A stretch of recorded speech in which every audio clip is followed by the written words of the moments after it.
มากินข้าวเที่ยงนำกันเด้อพ่อแม่พี่น้องมื้อนี้ก็เฮ็ดเมนูง่ายๆมื้อนี้ก็กินข้าวอ้าวไว้ได้จักหน่อยมื้อนี้ก็จะเฮ็ดสลัดรวมหรือว่าสลัดพาสต้าหั่นแหละเนาะใส่พาสต้าใส่ไข่ต้มใส่ปลาทูน่าแล้วก็ใส่อาซิตูน่าเด้อมื้อนี้เด้อก็จะกินแบบง่ายๆได้กินแบบว่ากินแล้วก็ฟ้าวไปทะเลว่าซั่นจ้ะเนาะตอนแรกก็ว่าสิฮ้อไปกินอยู่ทะเลก็คือสิเป็นไปบ่ได้ก็คือสิกินง่ายๆแบบนี้ล่ะพี่น้องแล้วก็ใส่เกลือน้ำส้มน้ำมัน แล้วอันนี้ก็เป็นเมนูจานที่2เด้อทอดสันคอหมูสันคอหมูนี้ค่อยก็จะทอดออกสไตล์ทางนี้แดดจักหน่อยเนาะกินแบบสไตล์ทางนี้ว่าซั่นซะบ่ได้มักอีหยังบ่ได้มักทรงมักซอสเพิ่มใดใส่แค่เกลือกับพริกไทยแล้วก็ทอดใส่น้ำมันแค่นั้นเองพี่น้องเพราะว่าคนทางนี้ก็เจ้ากินสไตล์นี้ว่าซั่นซะแล้วก็จิมีผัดบรอกโคลีนำผัดบรอกโคลีนี่ก็จะผัดใส่อันกระเทียมซีอิ๊วขาวแล้วก็ใส่พริกไทยแล้วก็อีหยังเนาะใส่แค่นี้น่ะพี่น้องข้อยก็จะกินประมาณนี้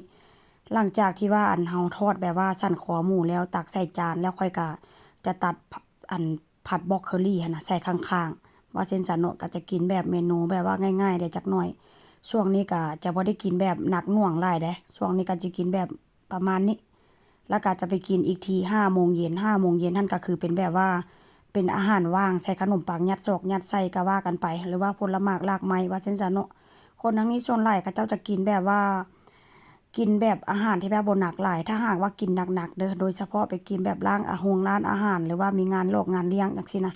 ถ้าอยู่บ้านนี่ก็จะกินประมาณนี้เด้ข้าวเหนียวนี่ค่อยก็บ่ได้นึ่งทุกมื้อเด้พี่น้องโดนๆจะนึ่งข้าวเหนียวบางเทื่อเป็นเดือนก็นึ่งเทื่อหนึงก็ถามว่าอยากบ่มันก็อยากอยู่แต่ว่าก็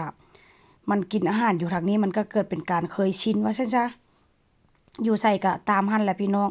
อยู่บ้านเพิ่นเมืองเพิ่นก็ตามเพิ่นแต่ว่าก็เรื่องกินนี่ก็บ่ค่อยตามปานใดเด้อ แต่ถ้าหากว่าอยู่กับลูกกับผัวก็จะกินประมาณนี้แต่ถ้าหากว่า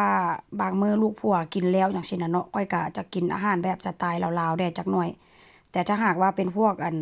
พวกพวกเนื้อจังซี้น่ะยกเว้นแบบว่าปิ้งหมูปิ้งหมูมันก็จะค่อนข้างจะใส่แบบว่ารสชาติจัดจ้านหรือว่าเข้มข้นแหน่จักหน่อยแต่ถ้าหากว่าเป็นพวกแบบว่าประมาณนี้ทอดเนื้อก็จะใส่แค่เกลือพริกไทยกระเทียมแค่นั้นเอง ส่วนหลายคนทางนี้เขาเจ้ากินแบบนี้แหละพี่น้องเขาเจ้าจะบ่ได้กินใส่ใส่ซอสบ่ได้กินใส่แบบคล้ายๆคือบ้านเฮาว่าซั่นซะเนาะแล้วก็